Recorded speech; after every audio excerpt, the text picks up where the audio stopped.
Yeah, but I couldn't even cast that, I need to actually like start watch the stuff that happened so I know what's going on. But I know that you guys will fill me in, kind of. Yeah, we'll do our best.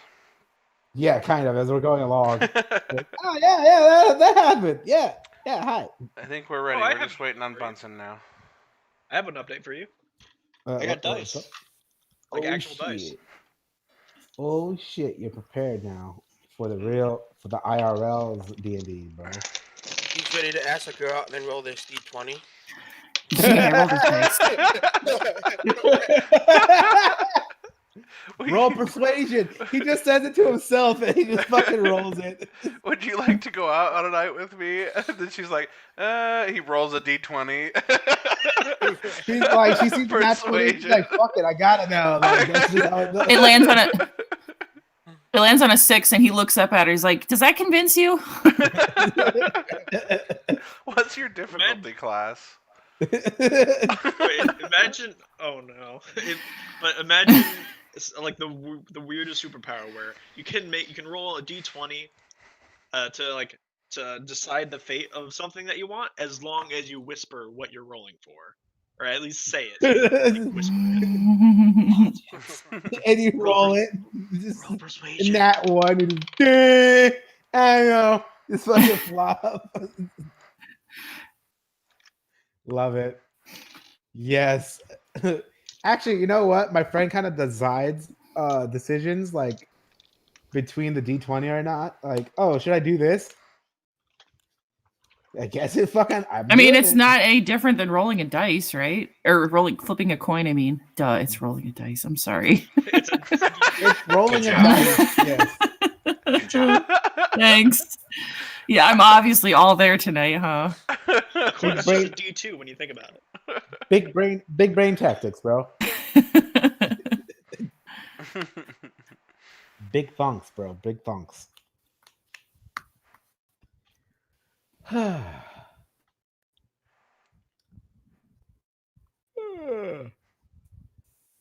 am I yawning?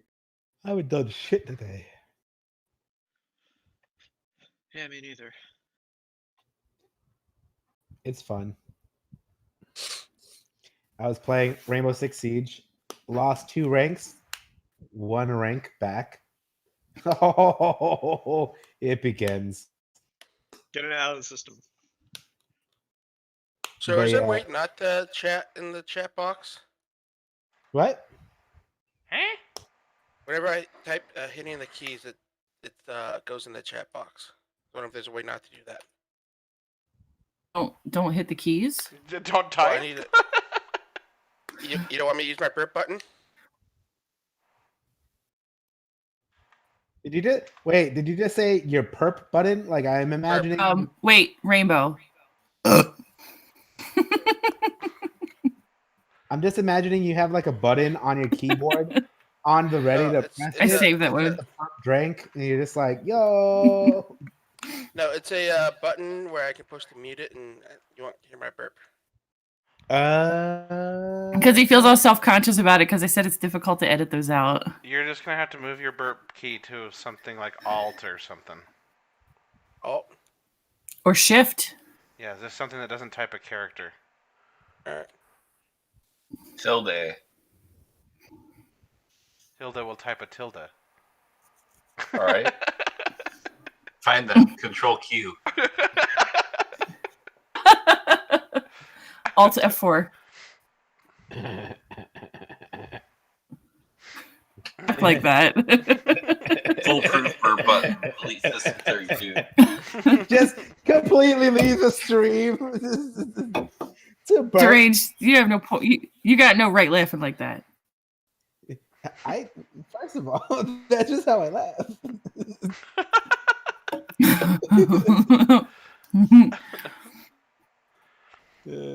Somebody. Alright, I'm all ready to play. I am too. We're just waiting on. I see Bunsen's here.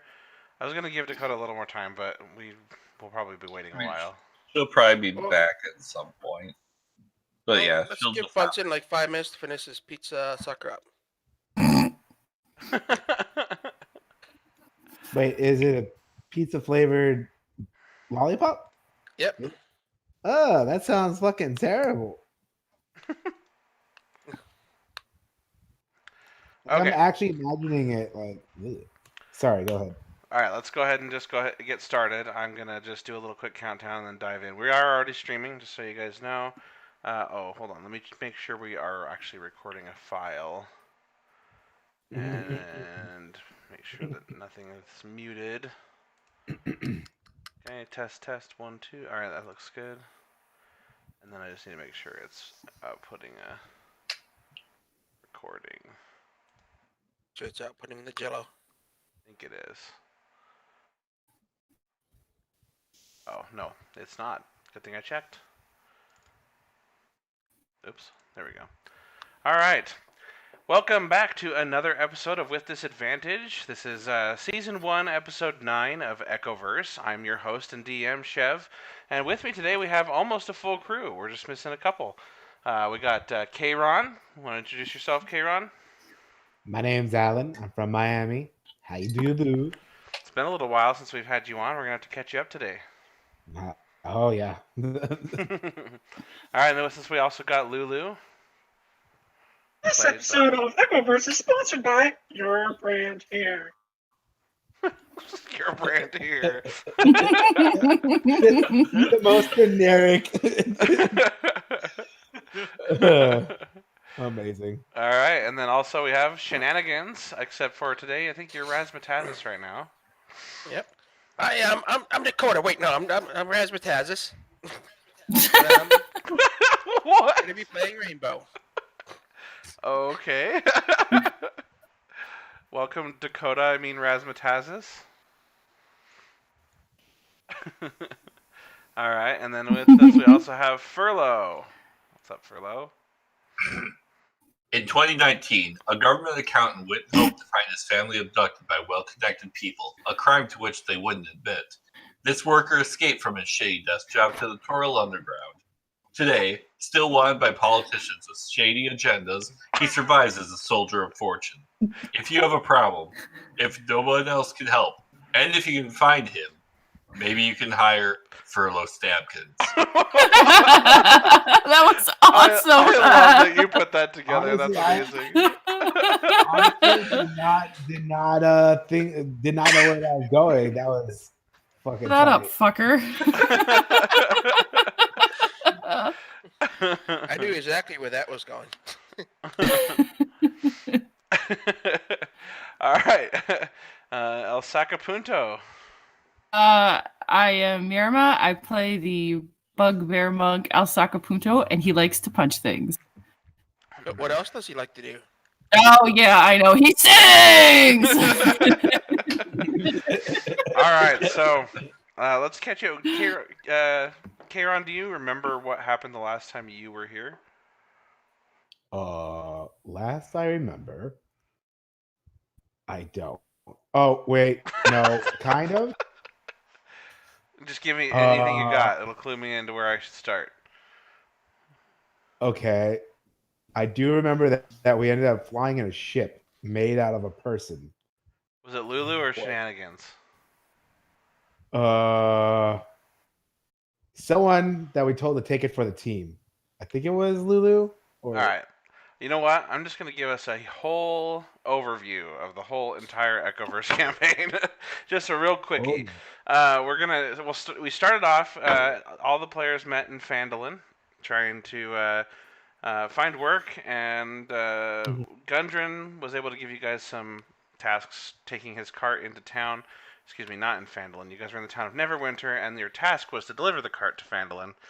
On your way there, you got into some trouble and encountered a couple dead horses. The party went around exploring, realized that there was some fishy things going on with some weird rifts opening up left and right. You guys went on a few adventures into some alternate dimensions. I think we ultimately ended up discovering Kayron in Phandalin, and then you guys made your way into your first indication of the Black Spider having secret bases all around you that everyone's unaware of. The lab, where we met Lulu.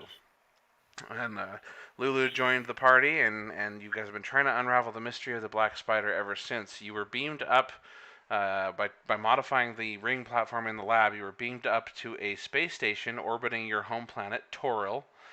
And from there, you guys were able to try to. You met the gnome Fitz, who is with you now. And Fitz was able to tell you some stuff about what's going on, but not a lot.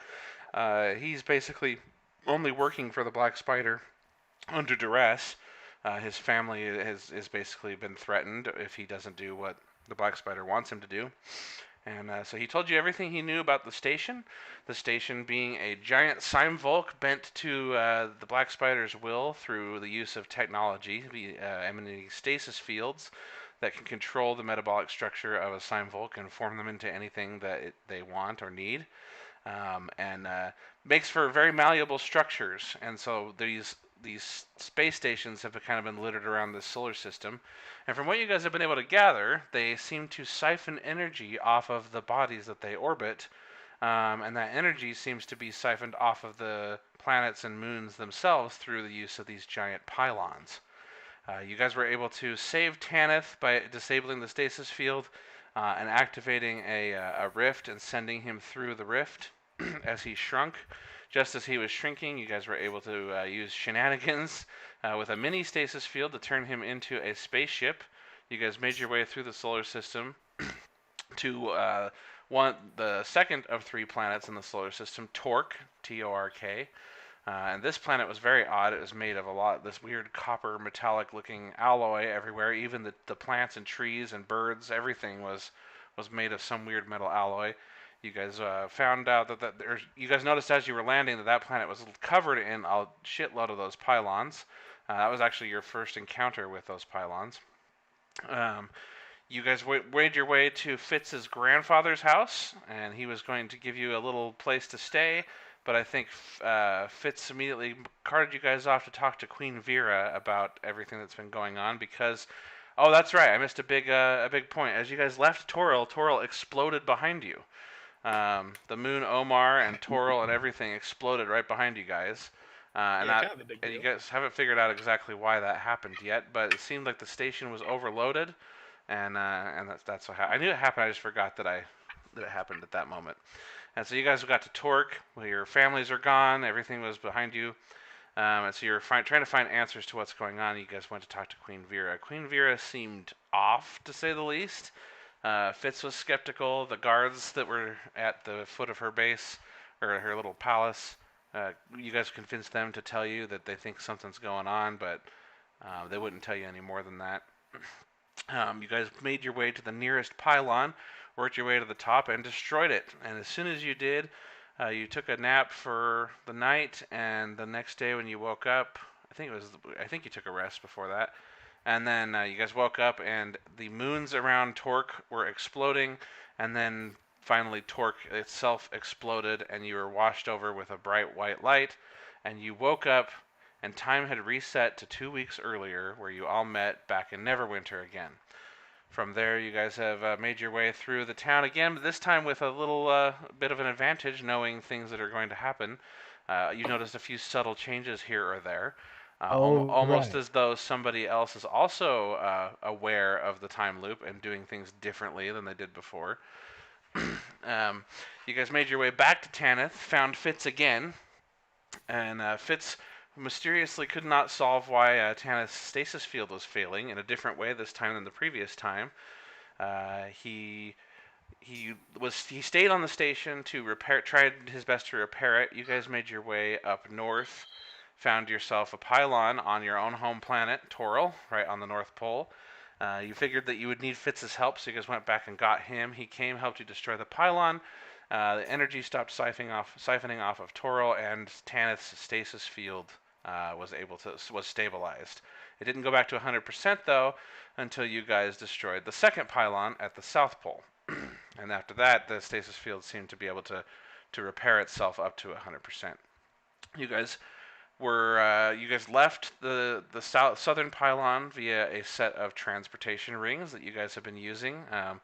Just a technological device that's been left in all sorts of places, presumably by the Black Spider or his minions. And You guys used the teleporter to go wherever it was wired to go, since there was no controls to change it, and you ended up in an underground cave. You left the ring pad there, which was for some reason 4 times larger than the traditional ring transport pads that you guys have used, and you ended up in a big fight underground with lots of giant rats and smaller rat swarms. Havabir was carried off by those swarms and never to be seen again. You guys don't know what happened to him. The rats swarmed and overwhelmed him and carried him away. Presumably to see Ratican. No, nobody gets the reference. All right. Okay, and so then the Somebody's gonna get that and be like, "Yeah, I got it." Ratican, oh Ratican. And then half the party went down the other tunnel. There was 2 tunnels that split off as you guys headed south. And half the party ended up fighting a bunch of phase spiders that had a nest in the ceiling of this big giant mine shaft that just seems to head off to the southeast, almost endlessly. After getting past the phase spiders, the party made it out of the tunnel into a large meadow. And behind you, as you exited the tunnel, is just the base of a mountain. You guys set up camp at the camp there. I think it was Furlough, Lulu, and Shenanigans. You guys all set up camp there and waited for the rest of the party to catch up. They finally did. You guys all began to take a long rest at the base of this mountain when all of a sudden, and first Shenanigans used Thunder Wave to damage his allies for some reason. Oh, it was to send a sound down the corridor to let you guys know where to go. And so you guys did hear the sound. The rest of the party did hear the sound. And also, Shenanigans destroyed the gate at the exit that Furlough had so smoothly lockpicked. And the gate went flying off of its hinges. The party caught up. You guys all tried to take a long rest when all of a sudden a loud booming sound shot through the sky. Everything began to shake. Rocks fell. A giant sort of metallic-looking boulder. It looked kind of metal because it was smooth, but you don't know if it was metal or stone for sure. And it crashed onto your camp, broke in half. You guys walked out into the meadow a little ways and realized you were underneath a giant pyramid. A perfectly smooth surfaced pyramid. And you guys climbed your way up the, I think, 100 or 200 feet of jagged rock to get to like where the base of this pyramid began. And then from there you guys climbed up, I think, what was it, like 25 feet or something, or 50 feet, something like that, to get into this little hatch where this like little cannon looking pipe was sticking out. You guys made your way into this pipe, and as you progressed forward, you saw that there's the candlelight ahead in this room that you guys are in. Here, let me share you the sheet now. Can you guys all see that sheet? Yes. Okay, and so you guys made your way through this tunnel and found candlelight. You tried to be sneaky, but eventually you ended up spooking the orc in here that was doing some sort of work on this bloody, gory table surrounded by candles. And there's this big pentagram thing in the middle of the room over here, and in the middle of it was this giant dark tree. Well, Shenanigans decided to summon, I think, was it 8 wolves? And those 8 wolves went running after the orc as he ran off that direction behind the tree. I believe it was 10 wolves with it's too many feet of dog. Oh, was it 10? Okay. No, I think it was 8 wolves, but it was 10 feet of dog. Oh my god. All right. These Whatever. Too many. It was a lot of fucking dog, dude. Too many feet of dog got destroyed by this killer demon tree as it came to life, and speared all the dogs as they were sniffing around trying to find this orc. And it just strung them up in this tree, and it's like it's devouring them now, and that's where we've left off. You guys are now staring up at this giant tree as blood and gore is dripping down its branches, and you just hear this, like, it's almost like the tree is breathing. It's like, as it's like pulling these dogs slowly down the branches and shredding them even more and like absorbing the meat. Jesus fucking Christ. And when you guys heard the big boom outside, I forgot to mention, you guys all looked up and you saw some sort of pod or something jettison from the top of the pyramid and clear the atmosphere. The iPod? Yes, he did. Yep, it was an iPod. Good job. Are the dogs dead? Yeah, your dogs are toast. Yeah. I think that I they just literally said disappear. that it was devouring the meat. Well, they can be devouring live dogs, but I think that once they're dead, they just kind of vanish. Hmm. I don't know. Whatever. How do I There's a pull tree up covered the- in meat. So The tree meat. The tree meat. question. How do I Uh-huh. pull up the map? again? So does Lulu or is Lulu like close enough to have seen what happened and see the tree? Yes.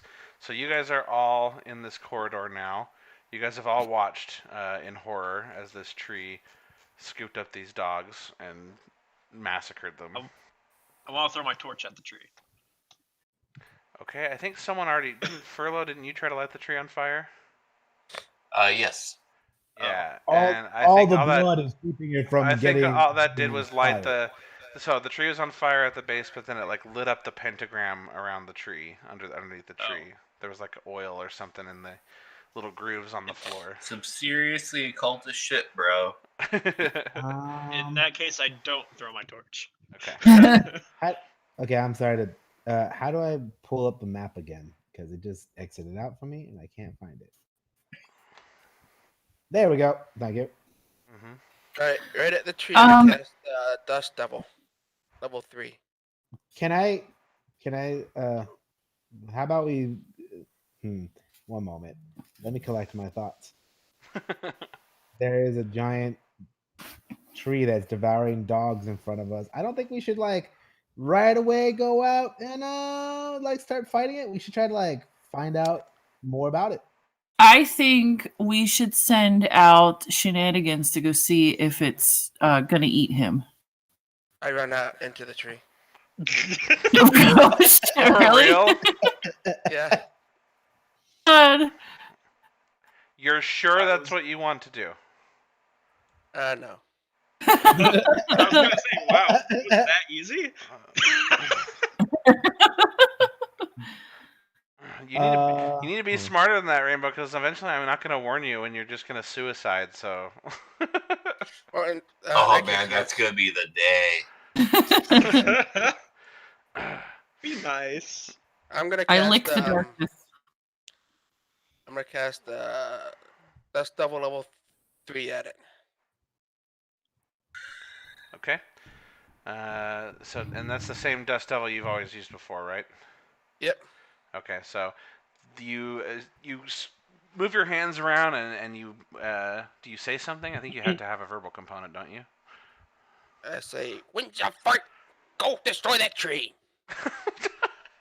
All right, so the wind begins to swirl around at the base of the tree. The flames that are lit up in this pentagram start blowing around in the wind, but they don't go out completely. They just dim a little bit, and the winds begin swirling around.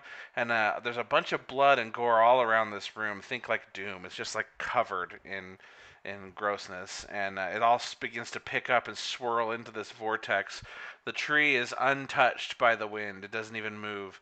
But the gore and blood on it are kind of pulled off of it and sucked into this vortex. It's now this swirl of blood just swirling around in this room, and eventually you can't see the tree hardly at all. Occasionally, one of its sharp branches pokes through the vortex, but that's all you can see.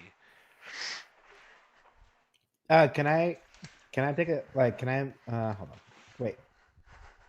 We're going in order, yeah? No. What? Are we We're not, going? we haven't actually in rolled- combat yet. Yeah. No. Can I want to move like close enough to try and like look into the room, see if I can see anything like telling about what the hell is going on here. What the fuck is it happening? Okay. And so is that where you move? Right where you are right now? Yeah. Okay. I need you to make me a Constitution saving throw. Excuse me, a Dexterity saving throw. Dexterity. So open your sheet, and then yeah, I can go to Dex, right? that right column under saves. Yeah, got you. Boom. Oh, didn't roll it. Okay, thank you. Thank you for that. Oh boy. Oh boy. Oh boy. Yeah, done goof. Yeah, done goof. All right. So as you step closer, you hear suddenly this booming groan. And you hear the creak of like bark and branches. It's like snapping, and this tree steps forward out of the vortex, bends down, and stabs you right through the chest with one of its sharp branches. And you feel it just puncture right through the back of you, and it lifts you up in the air, and you are now being held by this tree up in the air, and you take 50 points of damage. Uh, Yes, Question. So I'm not. Go ahead, Bunsen. That's your question. Chev, What? is Chiron within my grapple range? No. Shit. I'm gonna cast Chev's most favorite spell in the world, Conjure Animals at level 5. Again? Aren't you out of You spell said- slots yet? Not for You 5. said 50, right? And I'm gonna cast one beast of challenging 2 or lower, and that's gonna be 2 because it's at level 5. It's doubled. 2 see what I want to pick. Rhinoceros. Beavers. Well, hold up, guys. I also have a thing that, like, if I get damage, I could cause fire damage towards that whatever. But we causes- already tried that. Yeah, question. Well, would I we be could try it able to- again. Would I be able to move forward at all to try to grapple Chiron out of the grasp? There's nothing stopping you from moving forward. All right. I wouldn't do that. I wanna wouldn't step do forward. that. Yeah, I want to step forward enough that I can reach Chiron and try to tug him off. And can I cast my hellish rebuke? All right. And once the animals are. I just want you to rhinoceros- know. I just want you to know I have rope, by the way. So once the 2 rhinoceroses are summoned, I'm gonna have them run in. I'm gonna run right next to them, and I'm gonna charge into battle to the tree. Wait, no. I don't wanna do that. Okay, so you summon 2 rhinoceroses, you said? Yeah, and there's gonna be one on the left, one on the right of me, and we're all gonna run into the tree to charge it. Alright, I don't have any rhinoceroses, so you get this big ass toad thing. I'm getting my sword out, and we're all gonna attack the rhinoceroses and me. We're gonna run up close and attack it. You're gonna run up to the tree and attack it. Yep. No, yeah. Where's me at? Well, Oh, okay. My token's not out there. Yeah, Oh, it I is. see. Okay. It was cool if I did the hellish Alright, rebuke. so We're gonna. hold on. we're You gonna go cast a more like spell. that. Hold, Sorry. hold. You're gonna run up to right to the trunk, huh? Okay. Yeah, right up to the trunk. All right. So Oh, you shit. cast the toads, and you're about to run out there. Lulu, first, you spoke up before he acted with that. So you're trying to grapple Chiron to save him. Yeah, I'm trying to tug him back down to save him. Yes. Okay. All right. Go ahead and roll a grapple check then. All right, that's just athletics. Yep. 13. Okay. So you reach out to grapple Chiron, and the tree just lifts its branch up, and Chiron slides further down this like spindly looking branch, and you're holding on for dear life, Chiron. You're trying to hold still and not suffer any more pain, but you take 10 more points of damage. Jesus fucking Christ! All right. I'm definitely gonna. I'm casting my hellish rebuke too. By the way, let me do the damage though. Okay. And we should probably roll initiative at this point. Are you guys all going to engage the tree, or is it just so far a little bit of Lulu and then full on shenanigans and toads and rhinos? Deforestation time. Here we go. So I just want to make sure that you know what my rhinos are doing. They're doing a full charge under that tree, and they're gonna ram that tree. Yeah, I know what you're doing. Okay. We're running a train on that. But yeah, hold up. I'm gonna Running a train on that wood. I see what you did cast, there. I'm gonna cast my my thing. Oh. My hellish rebuke. My hellish rebuke. Okay. My Yeah, hellish thanks. rebuke. So I have to roll a d20 for that. Yeah. Yeah, I don't know how it works. You gotta tell me. Okay, hold on. Let me read it really quick again. Because my brain was all like, what? Hellish rebuke. Basically, I point my finger at the creature that caused me damage, and it's momentarily surrounded by hellish flames. The creature must take a dexterity saving throw. And on a failed save, it takes 2d10 of fire damage, or half as much damage on a successful one. Okay. Can Alright, it even so- make a dexterity saving throw? I mean, it is rooted. I'm not gonna roll anything because the fire reaches out and just kind of the tree doesn't even seem to be phased. There's still fire blazing at its base. There's now a blood tornado surrounding it. It seems pretty unfazed. I think we might have taken on a fight. That's kind of fun, guys. Does it heal you or something? Is that why you used it? No, it's just to cause damage. Oh, okay. All right, and then Rainbow, you summon these two large rhinoceroses. Is that an actual creature it said you can choose? Yeah, in the list. How do you spell it? R-H-I? Okay, I found it. Let's see. All right. Okay, and so these two rhinos, they immediately charge the base, and as soon as they do, these bloody, gory spikes shoot right out of the base and just spear right through both rhinos' heads. And the rhinos just... And then the rhinos kind of fall at the base of the tree, and then tons more tiny little spikes they just kind of poke up right out of the base of this tree and immediately start goring these rhinos into just these little meat piles and absorbing them. Are you still going to follow them? Yeah, I was right between them. Okay, so you're right between them. All right. You also are speared right through the head, and you take 50 points of damage as the spear goes right through the side of your face. All right. And you Yeah, are let me now look at my- you are now held in place, barely conscious. You are very disoriented as this thing has gone through part of your head. Oh boy.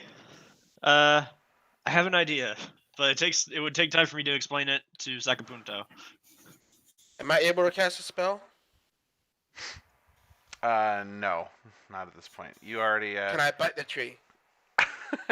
No, you're held in place by a spear through your face. You really can't move or do anything anymore. Okay. All right. I'm still kind of stuck. Just gotta. All right, we're Big gonna old start. man. We're gonna start the turn order now, and since you just went Kieran, I'm gonna go. Actually, no, that wasn't your turn, right? The Hellish Rebuke was like a reaction type thing. Yeah. Okay. All right, so it is your turn then. Oh goody. So I'm gonna use my my actions. Which one do I have here? I mean, does that really work if I'm dangling in the air? I mean, you have free movement of your arms are holding on to the thing to remove pressure off of to help offset your weight. So I could try to do disengage, right? Take the disengage. Well, Yeah, you basically have to try to roll to get out of a grapple. Okay, I'm gonna do that then. Oh, wanna Chef, I do know you that? have your notifications off, so I sent you a message. So I roll for taking. Which one do I roll for that? To get out of a grapple, it's strength, dexterity, right? Strength. It's either athletics or acrobatics. It's up to you. Hold on, let me see. Hold on. I'm gonna do acrobatics. I'm gonna try and get the fuck out of this. Okay. All right. Oh my god. All right, so you flail around, but the more you move, the more it hurts, and you take 3 more points of damage as you're just trying to do anything you can to get away, but you're just stuck there. So, guess what? I am now in death throes. Okay. Yeah. Sometimes. All right. Do you make an initial saving throw, or is that just for the next turn? Good question. I think it's for the first turn that you are your first full turn where you are under. Okay, so you're unconscious now. Well, All right, and then we are on to Furlough. Okay, Furlough, you noticed that the fire has had no effect. There's this big giant blood tornado swirling around, and you watch as the wind now has put out the candles around the table, the little workshop table that's between you guys and the tree where the orc was working. I'm sorry to interrupt there, but do I have to do a saving throw for the dust devil that I'm in? Oh, that's a good point. Yeah, you do. Let's see, strength check of 14. You should have never said nothing. That's a Where good. is strength? Oh, I can do that for my list now, can't I? Yes, please. Is it in abilities to strength? It's under saves. It's the right column on the front of your sheet. That's a check. That's not a save. Where's the save then? I see it. I failed. Alright. Alright, so how much damage do you take from your own shit? Let me look at the things, how much damage it takes. 1d8. Is that the d8?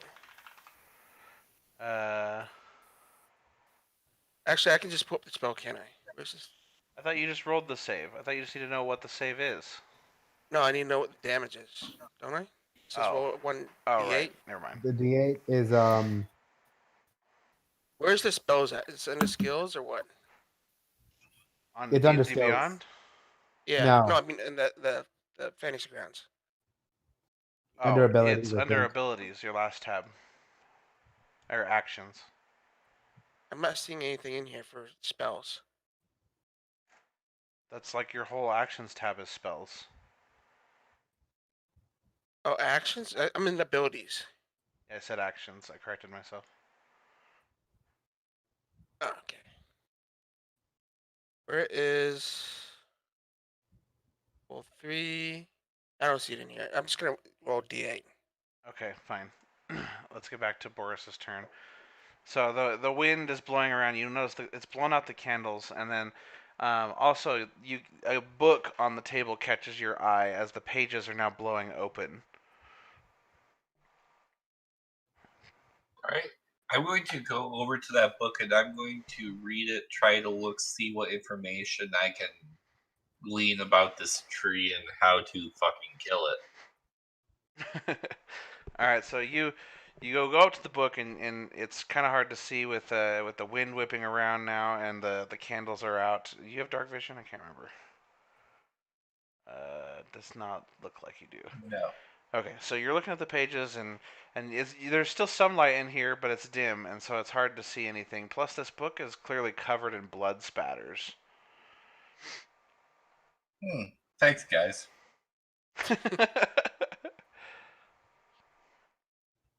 You're welcome. So you can keep the book, or you can leave it there. You can try and light something to see it, or you can try to attack. It's up to you. You have an action. Yes. Yes.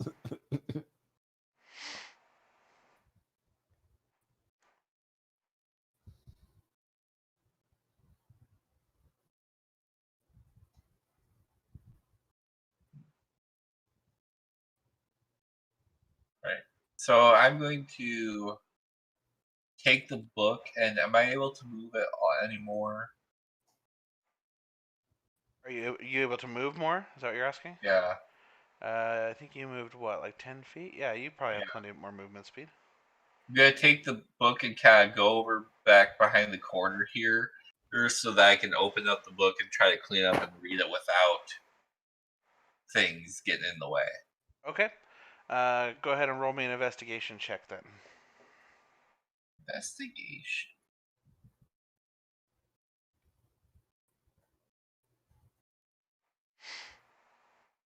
Okay. 11. All right, so you're flipping through the pages, and as you're doing so, you catch one page catches your eye because you see behind a rather large blood spatter the top of a very familiar looking tree. And then there's a paragraph that's sort of blotted out by that same blood spatter. It's like one big spatter that's kind of covering the graphic and the text a little bit. But then you can see like the last sentence in the paragraph and then the paragraph below it. Let's see, what languages do you speak, Boris? Okay, so it does. Oh wait, that's not the right thing. Let's see, skills, abilities.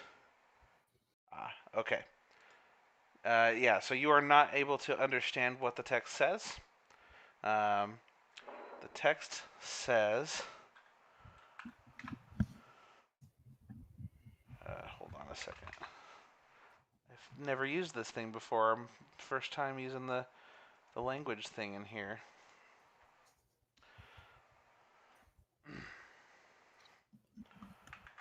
Oh boy.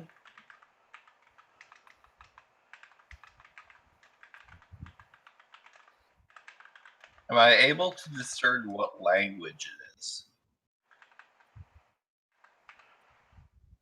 There. Does anybody see that? Oh no, it doesn't look like anybody understands it. Does anybody have any special abilities to understand? Well, I mean, Is the text intended to be magical of some kind? So from everything that you have gathered from what's going on here, it's clearly, whether it's real magic or not, you don't know that for sure. But I mean, you are fighting a demonic living tree, so yeah, it would appear that it's probably intended to be magical. Would I be able to glean additional information with an Arcana check? Oh, that is a very clever idea. Let's go ahead and roll and find out. Oh! Whoa! Nice. All right, so all this my book. looks transferred. As soon as you cast this Arcana check and you're looking at the book over, it's almost like you're Neo looking at the code of the Matrix as this book just turns into this multiple colors, and you're looking through this book and just every page has a different color, just all sorts of things going on in this thing. But you can see right through the blood spatter, and you are able to read. It says only calm consensus brings end to doom. Hey guys, so this thing says that we have to have a calm consensus to bring an end to this. Whatever the fuck that means! And then Fitz goes and runs up to use Sakaputo and kind of hides behind you from the wind and the blood. I'm super calm. I'm super calm because I'm passed the fuck out. So everyone, chill out, bro.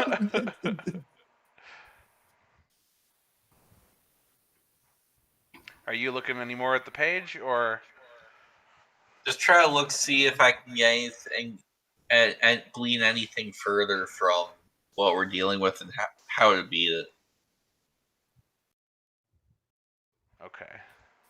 I mean, it did say to chill out, right? Smoke some trees, bro. Hey guys, I think we should stop trying to kill it and just calmly be one peaceful thought. As it's like flailing around, it my body kind of like is flopping around, and like I kind of give like a thumbs up as it's flopping around. You're unconscious. See, I know. see, even Bobblehead over there. Fitz looks at you and then looks back at the tree as it's like stabbing Rainbow through the face further and pushing its branch in, and the spikes are consuming the meat. And he's like, "Be calm."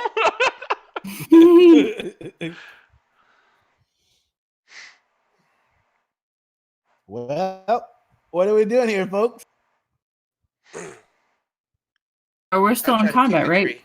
Yeah, Yes. it's still Furlough's turn. I don't know if you have any bonus actions or anything you would like to do. I would like to nothing relax. particularly usable. I would like to not die.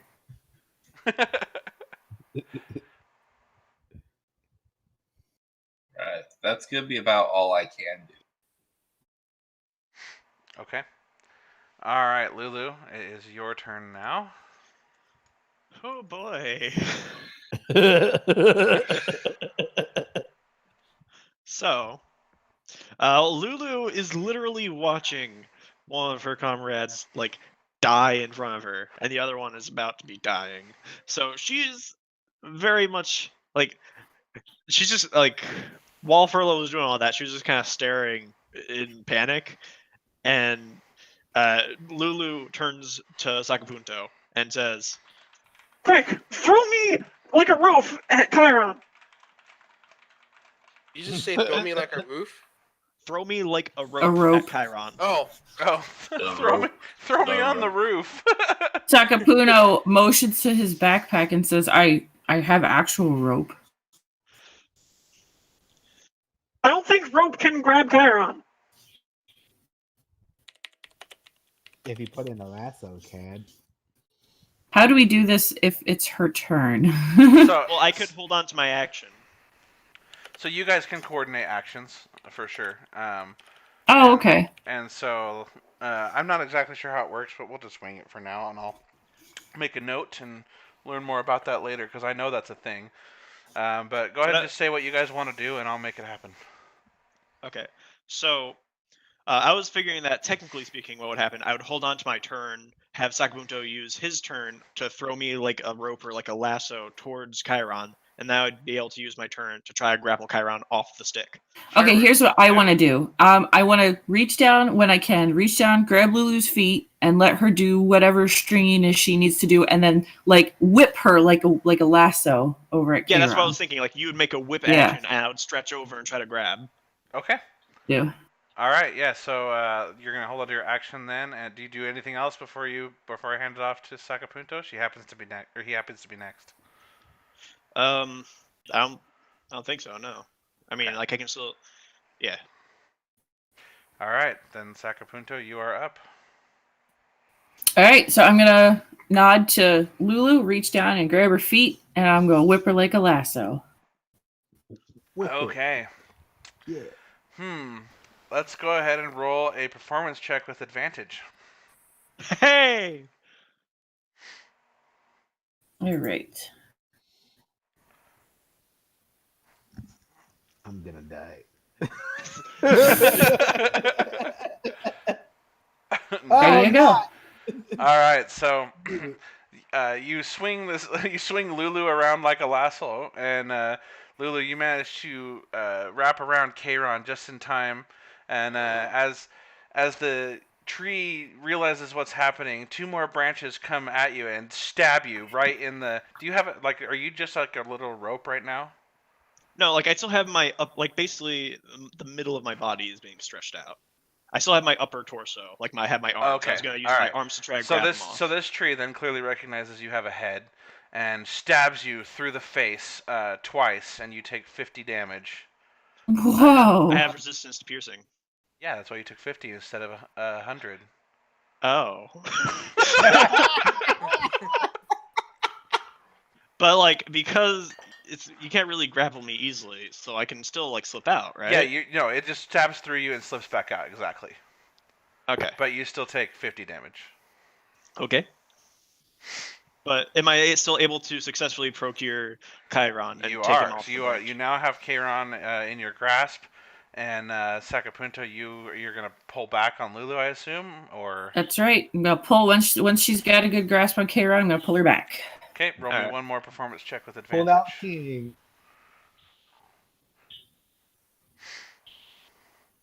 No. What else I can use? Bad joke. There. Yes, it was a bad joke. Thank you. Okay. At least acknowledge it. All right, so that is just good enough as you guys pull Chiron off the branch, and he kind of falls onto that table below as you pull him off the branch that's sticking upward, and he's bleeding pretty bad, and he flops down onto the table with a thud, and then you pull him back forward and off the table onto your side. Okay. Am I able to use my held onto turn to try to like take Chiron back into the hall, like down over here? Try to stabilize him? Sure, you still have movement. Okay.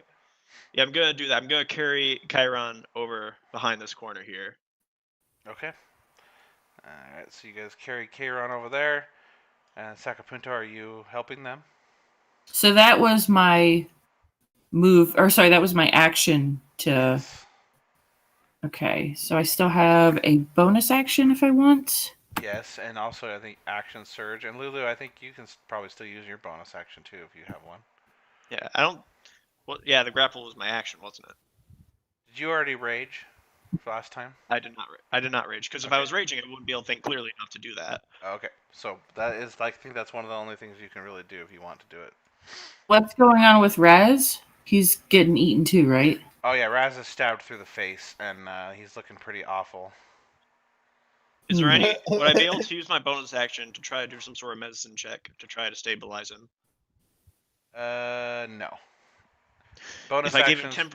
Bonus actions they have like specific things to say they can use a bonus action. A check is an action. Okay. Would temporary health help him at all? Temporary health? I've never had anyone give anyone who's unconscious temporary health. I think so. I'm gonna say yeah. All right, so that would stabilize him? I think so. Okay. In that case, I would like to rage. Okay. What does that get? How does that give him health? So I have the Sea Storm aura, and it reads here: you gain a 10-foot aura effect when you start your rage, and as a bonus action on each of your turns. When activated, one creature of your choice in your aura takes. Never mind. That's not the one I thought I had. Oh, what does it do? This one does damage. I thought I still had Tundra, which provides temporary. And then Lulu finishes off Kairon. No, it's like I'm trying in to a fit of rage. No, it's like a defibrillator. All right. Defibrillator. Clear. All right, then you wanted to use a bonus action, Sakapunto? I don't think so. I don't really have anything I can do. Okay. All right, and then we are on Yeah, I think I'm to done. shenanigans. It's your turn. You're barely conscious, so everything you do will be with disadvantage right now. Even spells? Or I Yeah, can't do spells. any roll that involves a d20 will have disadvantage. Alright, I'm gonna throw my sword at it, and I rage a fit. Just a rage, just throw it right at like a dart. You're just gonna throw the sword at it. Yeah. Okay. Well, I it's figured not that a I'm not throwing thinking weapon, too so clear. it's gonna just be like. So I figure I'm not thinking too clear because I have something in my brain. So. Okay, all right, makes sense. All right, so you go to throw this, and all of a sudden you see this little twinkling light swirl around the tree. It comes down one of the branches, swirls down the trunk, and it appears in front of you, and you recognize Glitters. And she says, "Raz, it's you!" And then she splits into 3 versions of herself, and starts swirling around you. And she's like, "Raz, I'm so glad I found you." Do you say anything to her?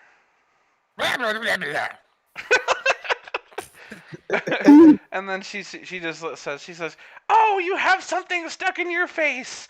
Let me do a little dance." And then she splits into even more copies of herself, and she just forms like this dancing ring around you. And all her little copies interlock arms, and they just do like little kicks back and forth, and they're just like, "Raz, Raz, we found you," and they're just dancing and going crazy. I'm gonna start clapping. I just Okay, you imagine start this clapping. like this dance like the Me Me Me like the Me Me Me song. Me, me, me. All right, and that's it for your turn. Yeah, I'm gonna clap. I'm gonna try to cheer my best girl. All right, we are on to Kairon. Yeah. Got to roll a death saving throw, don't you? I know. Yeah, I do. Let me get on that right now. So grab this and then do this. 17. I don't know if that's a save or not. That's not, right? What is that death? Where'd you grab that from? The death saves. Did you grab the dice? Yeah. Just click the button, the little button. Which one? Under death saves, right next to S and F, there's a little button. Yeah, I grabbed that. Oh, you a did? 10 is a successful Yeah. death saving throw. Yeah, it is successful. It just didn't mark it, so I don't know why it didn't work. But okay. There it is. That's fine. You saved. Sweet.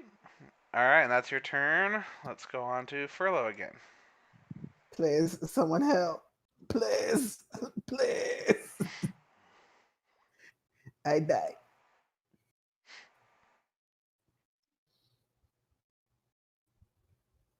Furlough? I was about to ask myself. I was like, is he there? Yeah, I'm here. All right. So obviously fighting it isn't fucking working. Obviously. Doesn't appear to be. Is the fire around the tree still burning? It's burning, but it's like kind of muted because the wind's on top of it. But it's being fueled by like these oils and stuff underneath, so it's definitely not going out completely yet. All right. Let's see here. How many turns is a minute? Do you guys remember? Not sure. Like 18? What? That's okay. 8? Nah, it's less than 18. 10 turns. 10, Because one okay. turn is 6 seconds. Okay. Okay. So, let's see. For a second, you turned Scottish, and it was great. Okay. I'm giving her all she's got. Okay, so Okay, here's so what we're gonna do. Here's the around- earth. Here's the earth. And Francis on like, fuck you. Classic. Mm-hmm. Fires and missiles, but I am tired. Well, listen, you can take So it. I am going Then to go fire these- ahead and I'm going to step out to here and I'm going to try to cast Chromatic Orb using cold damage to freeze or otherwise put out the oil. Okay. So you're aiming it at the oil. Yes. Okay. All right, roll it up. 23 to hit the oil. Okay, so you I don't need you to roll any damage because it hits the oil and it instantly freezes all the little cracks that the oil is in, and everything freezes over. All the fire goes out, and now there's just there's a little pentagram of ice over surrounding the tree. Do I observe anything different with the tree's behavior? Yes. So the tree is mostly acting normal, except for the little spikes that were like chewing up the meat and stuff of the rhinoceroses. Those spikes retract. The spike through Shenanigan's head sort of starts to retract and then stops, and then the tree slows down a little bit. Hey guys, we're on to something here. And Fitz finally looks out from underneath Sacapunto's shirt or whatever is his coat, whatever he's hiding behind, and he looks. He's like, "Oh, cold! Why didn't I think of that?" Because you haven't read in Matrix.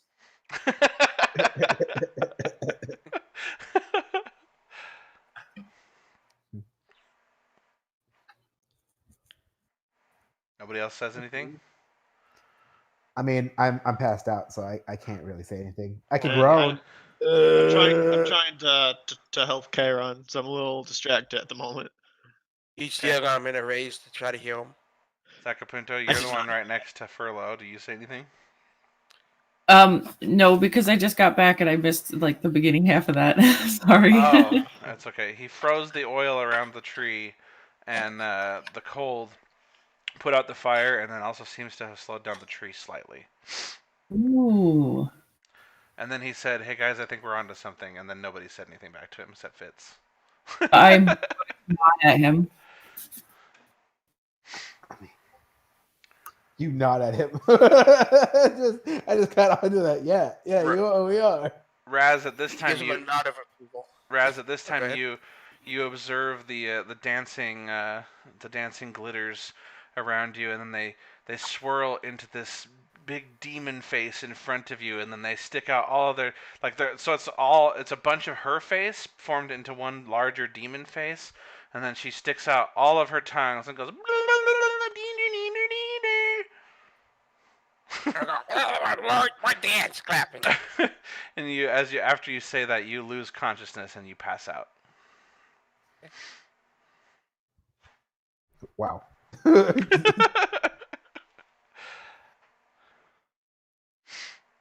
All right, is that it for your turn, Furlough? Hello? Yep. All right, Lulu, you're up. Okay, I would like to use my action to attempt to administer first aid to Charon. Okay. Go ahead and roll me a medicine check. Okay. Oh. Okay. What the fuck was All that? right, so this wound through his chest is just intense, and you're able to tell that it's pretty bad, but you're not really able to think of anything you can do to fix it at this point in time. You know what you could do? Lulu like sees that there's like a giant cavity in his chest, and this is like, I'll stop the bleeding, and just like goes and like pushes herself out into the wound to stop it. That's pretty clever. I mean, shit. I guess that ends my turn. Okay. You don't have anything in your inventory that can help? Really? I don't think so. I can check. Equipment, mess kit, rations, rope, dinner box, torch. I have the hand bracelet, but I don't think that has anything healing on it. Hmm. You don't think, but you don't know. Cauterize the wound. Cauterize the wound. Only think you should shoot lasers at his giant wound. Chev, are you suggesting that I attempt to use my hand bracelet on him, which so far I have only known to use to activate I didn't the suggest circle anything. things. Give him laser eye surgery. I'm suggesting you take that torch and you put it to my wound. You know, maybe the cauterization will help. I do have flame resistance, I think. Also, help his eye vision and give him laser eye surgery. I mean, I also already used my medicine check. So Yeah, so she doesn't think of anything to do at this point in time, and she does not hear magical dead Kron voice. yeah. So Sakapunto, you are up. All right. Well, I'm not a magic user. I don't have any way to make this tree cold.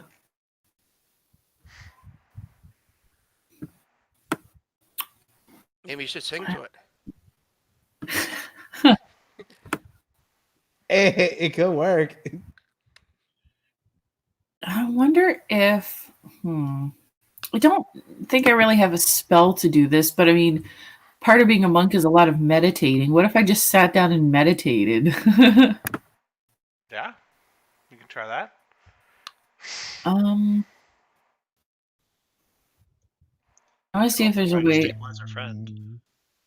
Yeah, I want to see if there's something I have that can help heal him. I don't think there is. You can simply attempt to stabilize him using a medicine check, like I did. Yeah, you can. So I'm going to. All right, I'm going to go step over to him and do a medicine check. Okay.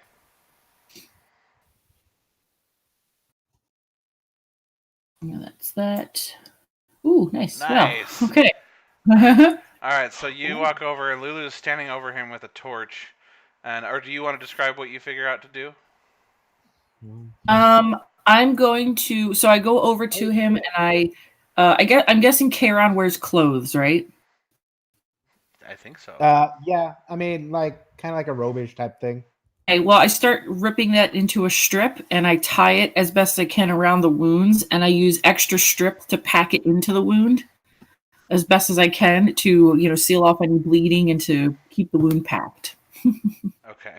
It is a hole in his chest, so it's a little hard, but you managed to make it I'm a work. monk.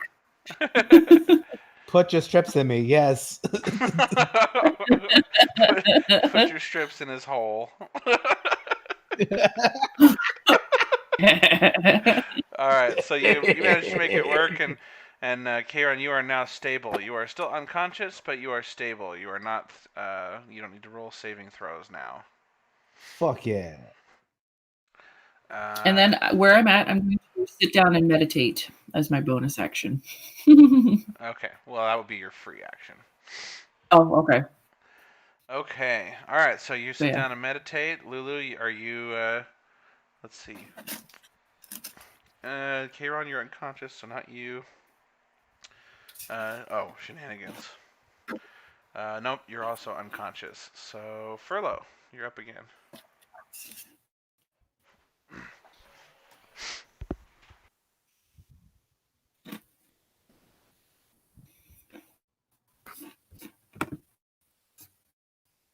You're still muted.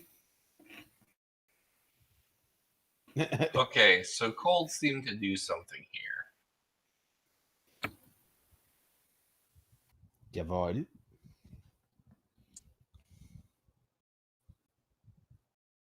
So I am going to go ahead and take aim at the base of the branch that has shenanigans or Raz pinned. And I reach out and I'm going to fire off Ice Knife at it. Okay, make your roll. Wait. Yeah, so that's a 22. Nice.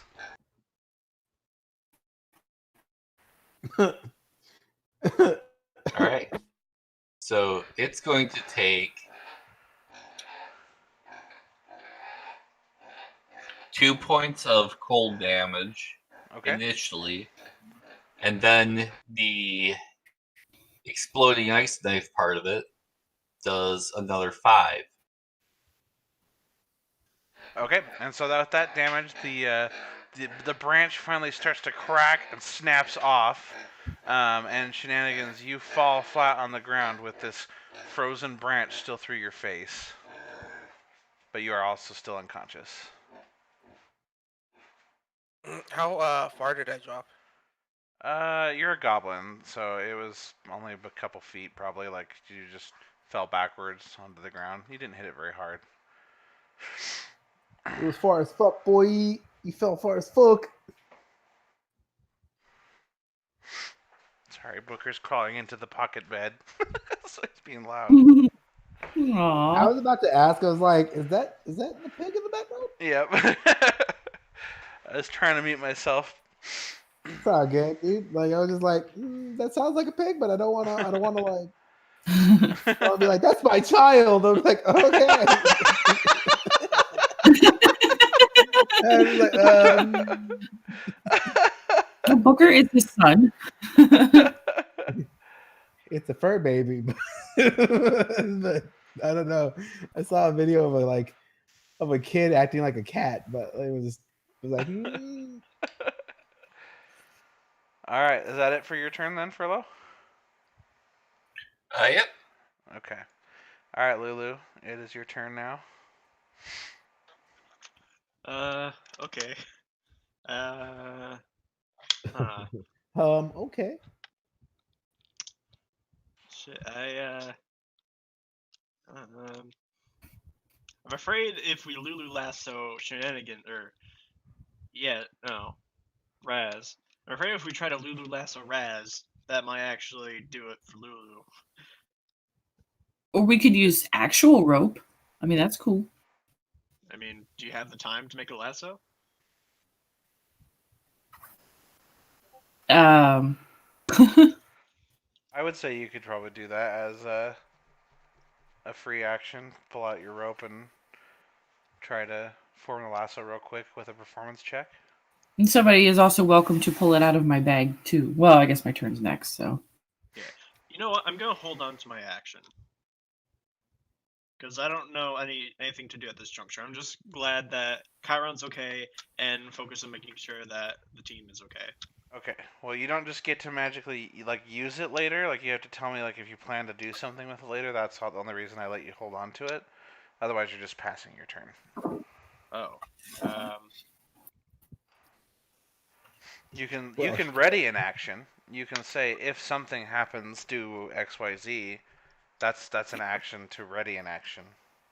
Okay. Oh, In that case, I think I'll move over here. Like have a sight line on the 3 different routes. Okay. Like this, there, and there. And in case something else like comes that looks hostile, I want to ready the ability to like attack it as a reaction or something. Okay. So like I get my. Do you know what I get ability the- you're readying? Huh? What are you Oh, readying? no, I'm just a like- weapon? Yeah, I'm readying the 9 lives Stealer Greatsword. Okay. Awesome. All right. Well, that's it for you, Sakapunto. You are up then. Okay. I'm going to take well, first I'm going to stand up. I'm going to take that rope out of my bag. And then you're going to grab a brush, put on a little makeup. That was if I wake up. True. God Before I damn it. put on my makeup, I'm have going to fight a to demon tree. put on I'm going to tie a lasso on the rope. This is getting to be something different kind of dungeon. And I'm going to try to lasso Raz. Oh boy, Okay. I like that. He's unconscious. He consents. All right, roll me two performance checks, please. All right, there's one. And there's the other. Oh. All right, so you form the lasso with ease. You whip out that rope and just tie Whipped it that out. knot. It's perfect. And then you go to throw it, and you trip over your own rope that you didn't realize you were standing on, and you fall flat on your face. I say, oof. Can I use a free action to help him stand back up? No. Okay. No. That's not how this works. That's not the action you readied. Alright, I'm gonna pretend that I didn't see that happen then. That's Okay. the action you ready to pretend. No, just so you know, he doesn't feel conscious. Like, did everyone see that? The tree starts laughing at him. He calms down enough to be like, silly men fall. All right, so as you trip and fall on your face, is that the end of your turn, Sakapunto? That's it. Yep. Okay. You look up just in time to watch the tree. It's like the base of the tree like splits almost into 3 segments, and it kind of forms like a weird looking mouth. And it splits apart, and it immediately sucks in the rhinoceros corpses from the sides of the tree. And they vanish right into that side, into the trunk of the tree. And then for a split second, you see Raz start to wake up just a little bit, and then he gets absorbed into the tree as well. And then it slams shut. Holy shit. Huh. Well, shit. Oops. And now it is... Kieran, are you stable now? Or you're stable, but you're yeah. not. You don't have any health, right? I mean, if I'm stable, that means that like I would have, I guess, like maybe 1. No, you remain at 0 health. You just aren't dying. Yeah, you're just Okay. you're not throwing saving throws now. Well, I Okay. mean, on my thing, it doesn't let me put that. Okay. All right, Kieran, you are up. Or excuse me, not you. Furlough, you are up. Okay. So we got our guys pulled to safety. Do I notice any changes with the tree's behavior after it took more cold damage? So it definitely slowed down more. It just keeps slowing down. You definitely were able to damage it finally by snapping off one of its branches. It took a lot of effort, but you were able to pull off the spike that was jutting out of its base and stabbing through Raz's face. Alright, now I'm gonna go after it directly with a cold-based chromatic orb. Okay. Just right into the center of the tree. Yep, 23 to hit it. Okay, that hits it. By the way, if you can always roll hits with advantage because it can't move. Okay. But yeah, so it takes 12 cold damage. Okay, and so as this orb of frost hits it dead center, you watch as the frost kind of creeps. This little frost aura kind of creeps up the bark around the tree, and some of the branches go completely stiff, and it starts to groan. It's like, it can't move very well anymore. Nifty. That's pretty neat. Is that it for your turn?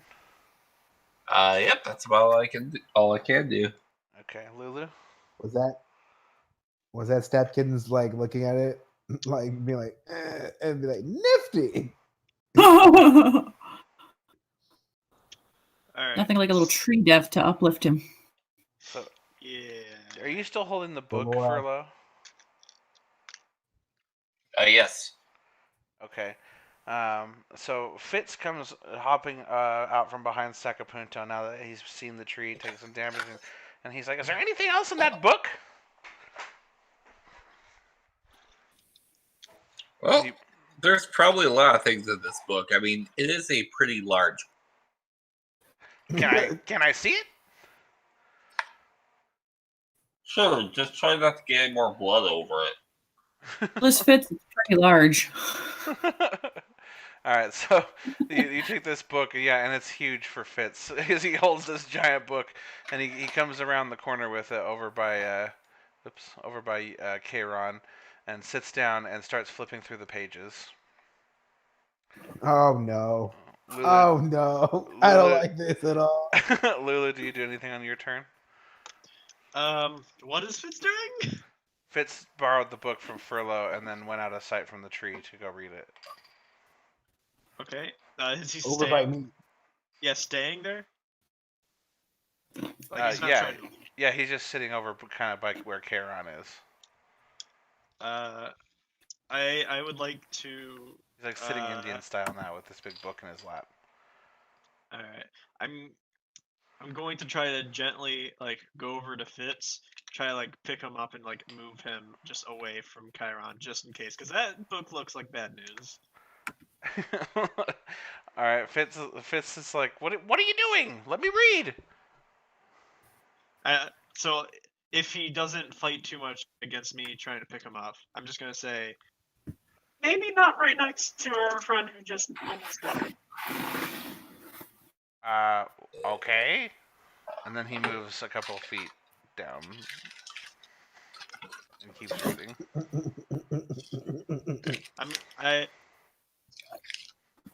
I'm going to like poke him on his back, like maybe a little farther.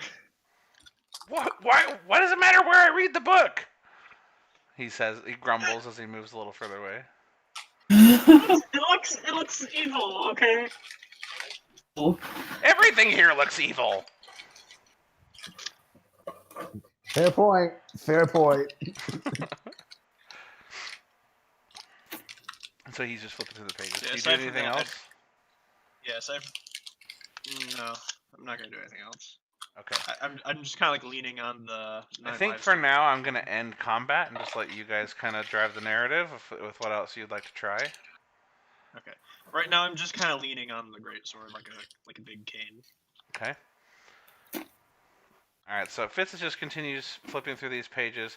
The tree is still going, trying to move its branches. The frost is starting to finally melt it just a little bit, and so one of his branches breaks free of the ice and it just kind of shatters off the branch, and then the tree goes back to just kind of flailing around, and it looks like it's eating something. Like it looks almost like it's chewing the way it's moving. It's definitely chewing on the one who went in its mouth. No. Like gum. Yeah. I forgot to make a note that when Shenanigans got eaten, or no, Raz, I'm sorry. When Raz got eaten, Lulu happened to be looking down this hallway at the time, like she was just ready looking around. She didn't actually see that happen. Okay. which is why she's not panicked right now. She didn't see it happen. Okay. Nobody else wants to try to do anything? I'm knocked the fuck out, so there's not much I could be doing. Sacapunto, Furlough, nothing. Man, I don't know what to do about this demon tree, and I don't have any way to heal our friends. Chiron should be okay as long as. I just out of a fit of rage, decide to go ahead and fire off another chromatic orb right at the base of the tree. Okay. You said with advantage? Yes.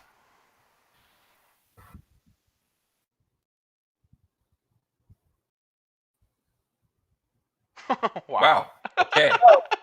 Okay. Wait. All right, so goody. you go to fire it, and the orb goes sailing past the tree and hits the wall behind it, which you cannot see because it's pretty dark back there. I'm gonna walk over to Fitz and kneel down next to him and look at the book as if I understand and I'm following along. Okay, so you're over by Fitz now, and Fitz gets to the page just as you arrive, where there's the picture of the tree, and he's looking at the text, and then he pulls out that device that you guys have, the one with the little antenna on it that he controls the stasis fields with, and he opens up a little. He does like a few little taps on the screen that you don't recognize, like taps areas that don't even look like they are controls, like have UI controls. And he pops open this little console, and he starts. A little keyboard pops up on screen, and he starts tapping out code on the screen. And then he asks everybody to speak into the device. As he stands up and he walks around, and he's like, "Say something." He says that to you. Something. I look at him and I look down at the device and I just look back up at him and I say something. No, more than that. Say a sentence. I look around and I say, Mock him. "What me to say?" Say anything in any language you know. So Sakapuno clears his throat, and then he says in his best goblin. Oh wait, is it goblin he is? Hold on, I gotta double check real quick. I think it's. Yeah, so Sakapuno also knows goblin. So in his best goblin, he says, "I'd punch that fucking tree right in its tree mouth if I could get to it." As you talk, you see words scroll across the display. You can't tell what they say because they're in some language you don't understand. But as you speak, you can clearly tell that your words are prompting it to generate something on the display. And then he walks over to you, Lulu, and he says the same thing. Now you say something. Pick a different language. Lulu just goes, Uh, and she thinks for a moment, and then says in Celestial, Hi, my name is Lulu, and I don't want my friends to die. Again, you watch something scroll across the display. And then Fitz walks over to Kayron and he says, "Say something!" And then he looks down at Kayron and he goes, "Oh yeah!" And then he walks over to Furlough. Okay. He says, "Say something!" And then in Giant, I say, "I'm Furlough Stabkins, and this is Jackass." The words begin to scroll across the display, but then the last word gets highlighted in red and a kind of little blinking X over it, and then a little question mark appears on the display. Fitz taps it and says, "It doesn't recognize Jackass."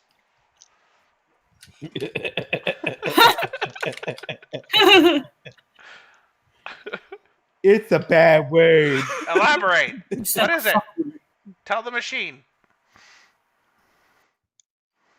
Well, you see, when a man and a woman love each other. More words scroll across the display. Fitz kind of rolls his eyes, and then he goes over to the book, and he finds the page and he starts to type the page it's in orc onto the display, and then this like translation program begins to run, and it translates the rest of the text.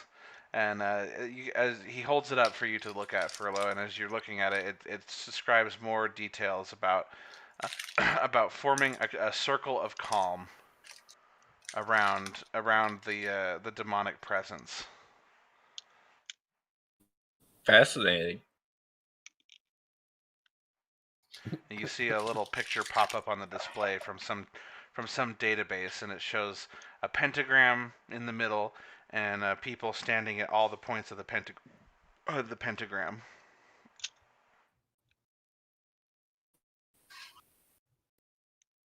Hey guys, I think we all need to stand at the points of the thingy on the ground. Lulu turns to you and looks at the thingy on the ground, and looks back at you and says, "Are you crazy?" Yes, I am. But I still think we need to do this. At that Isn't point, it just match us up? at that point, Lulu, you notice that Shenanigans is gone. Wait, where's Shenanigans? Wait, where Shenanigans? Fitz is like, you didn't see? Uh, What? Shenanigans, or whatever he is, Razzmatazzus, was swallowed by the tree. Lulu just, her expression suddenly gets scared, like, oh no.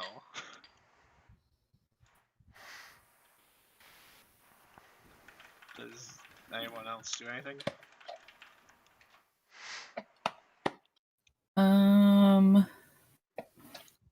Well, good news. That just means if we need somebody else to stand on the points of one of the thingies, you just volunteered, Fitz.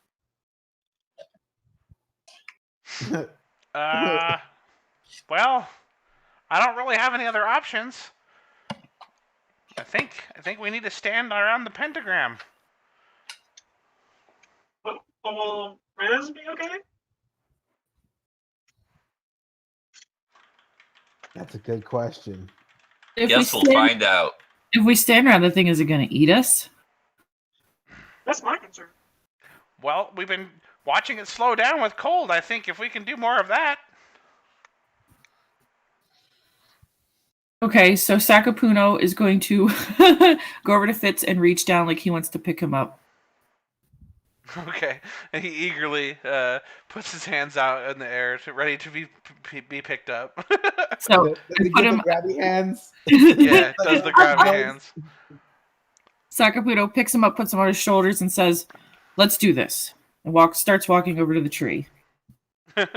Oh boy, no, wait! It needs to be colder! It needs to be colder! He starts screaming. Oh, wait. And then I stop exactly where I am. And I look back at Furlough. It needs to be colder! It needs to be colder! Well, if it needs to be colder, we're going to have to rest a while because I'm out of spells. Well, Kayron could use a rest also, so... Kayron can use a lot of things. Yeah, maybe this would be a good point. I mean, there's nothing else hostile in the area, right? Like, we're kind of hiding in this tube. Yeah, well, the tree hasn't been able to move as far as you guys know, so... That's just a horrifying thought. It's like, just you go to blocking your rest. path from chasing that orc. I guess we could try to take a long rest here. Horrifying thought is, as we're resting, the thing like thaws out enough and just like starts slapping us around again, like renewed vigor. Well, I mean, it's not like it can't come over here and hurt us. It's literally rooted. It kind of reminds me of the Literally. Whomping Willow. Just... It's kind of what I was picturing too, the Whomping Willow. Why Get you the giving it fuck a Fat away. Albert? Why are you giving it a Fat Albert sound? Because hey, I'm a demon that's tree. exactly what I always imagined the Whomping Willow would sound like. I'm gonna kick your ass. Come rolls a over here, I'm 20 gonna and it whoop grows to you. guys. Hmm? It rolls a natural 20 and it grows to you guys while you're sleeping. Yeah.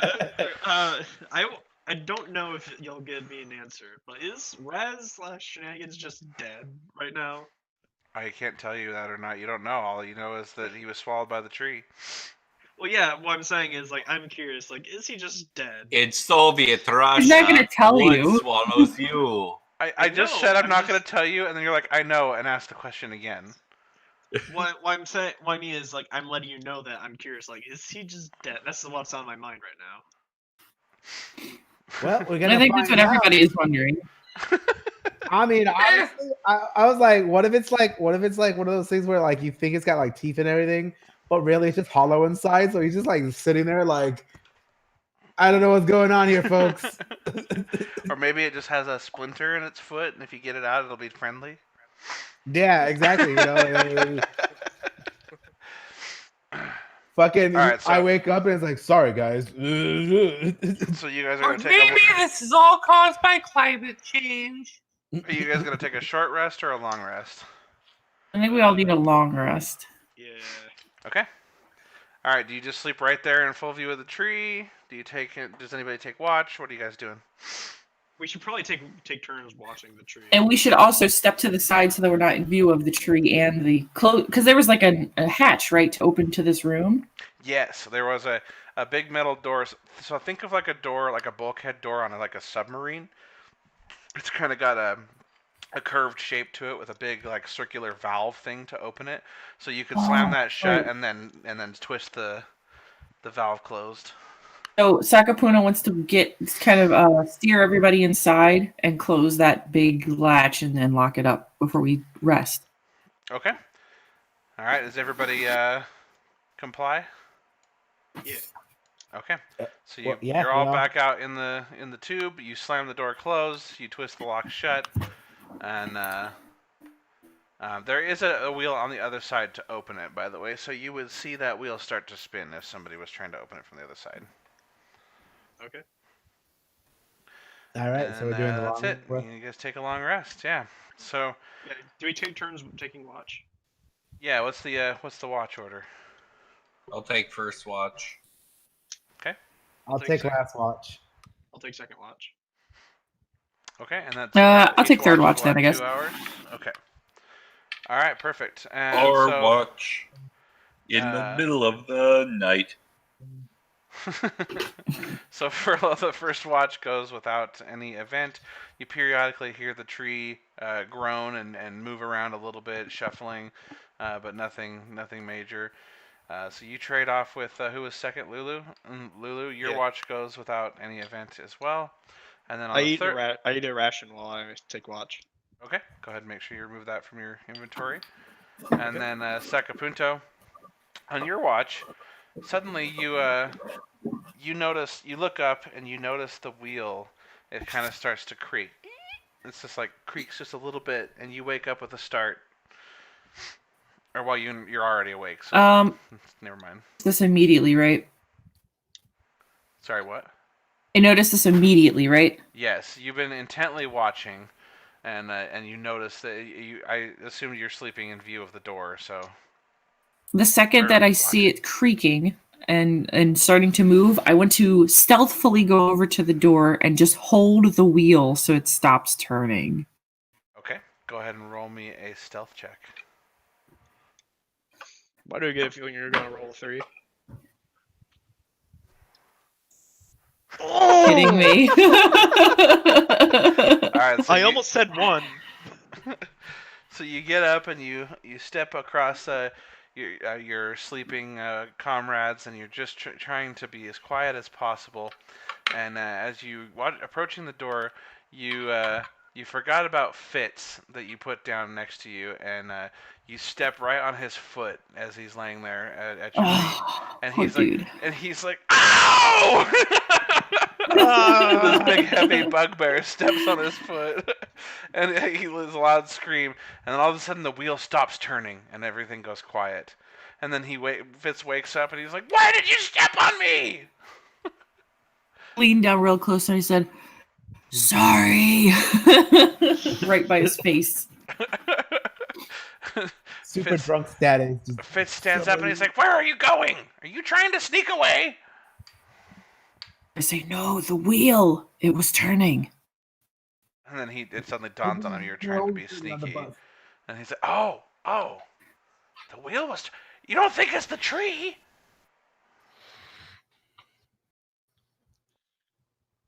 Sakamoto just shrugs because he doesn't know enough about trees to know if it would move. But he kind of he thinks for a second. He looks at Fritz and he says, "Should I look? Should I check?" He just kind of looks up at you and shrugs like, I don't know. All right, Sakapuno looks back at everybody else, and everybody else is sleeping pretty soundly, right? Yep. Yeah, I'm hugging the great sword as I sleep. I mean, I'm maybe going to walk over to the door, and I want to... can I try to stealth check again to open it quietly? Yeah, you sure can. Okay, hopefully I don't mess this one up. Okay. Better than one. So you walk over to the door and you start to turn the wheel. And as you're trying to turn it ever so slowly and quietly, it won't budge. And so you have to give it just a little more force. And then it's almost like trying to close the dryer door at night. And it's got that little, has to snap closed feeling. And so it's like it snaps a little bit open and goes... But then it seems like it's dislodged itself from whatever was sticking, and so it's free to spin now. You finished spinning it? Yep, I'm gonna finish opening it. Okay, you now have unlocked the latch. Do you push the door open? Only a crack? Can I push it open just a crack while bracing it? Okay, push it open. I have total control of the door. And it's completely dark in there. You can't see anything. I do have dark vision. Oh, Does that's that right. matter? You do. Yes, it does. So you are able to see all the way in there, even past the tree. And so you are able to see...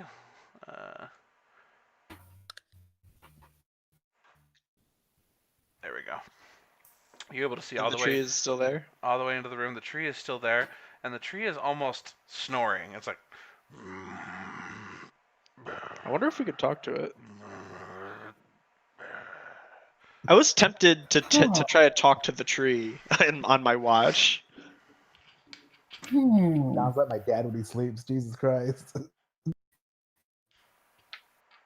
And you don't see anything else. But you only have the door cracked. So basically it would be like where's my mouse? So it would be like you push the door open like this far. Like pretend my line is the door. And you've pushed it open so you can only see between the end of that arrow and the wall. So kind of like straight back this way.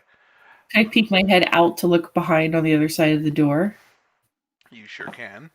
Are you trying to be stealthy again? Yes. Okay, roll me another one. All right. Come on, dice. Hey. Oh, good. All right, so you quietly poke your head around the door, and you look to see what's back there, and there's nothing. Oh. That's a troll. You got that from my book, didn't you? Huh. That build-up, though. Yes, Oof. Bunsen, you invented trolling. Wait, coincidentally, question. Just ask the question. At the end of the long, at the end of the long rest, could Lulu be the first one to wake up? Or do you not? Why? Because I'm wondering if Lulu could try to talk to the tree. Can we kind of finish what we're doing first? Yeah, let's get through this first, please. Okay. All right. So I go back in the door a little bit, and I just turn to Fitz and I say, "There was no one there." And Fitz just says, "And you saw someone turning the knob." And I Sakapuno nods very enthusiastically. I guess just close it again. Right. Sakapuno nods at him and stealthily as he can steps back in and closes the door back up. Okay. All right, so you close it back up. You relatch the lock too. Yes. Okay. But then I don't move away from the door. I stand right next to it and I watch it. Okay, for the rest of your watch? Yes. Okay. All right, so it's now the end of your watch, and who is taking final watch?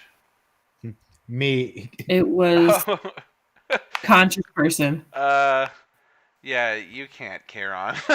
You just kind of got me like propped up against the wall, looking like I'm looking at the wall. And so, as it's getting close to the end of your watch, Fitz goes, I can take over and watch for you. All right.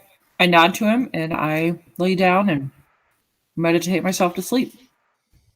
Okay. All right, so about a half an hour goes by into Fitz's watch, and he thinks he sees something or hears something on the other side. The tree is shuffling or whatever, just the same as it has before. But Fitz immediately freaks out and shakes you awake. I heard something! I heard something! Sakaputo wakes with a little snore, like heard something. Heard what? I heard a noise.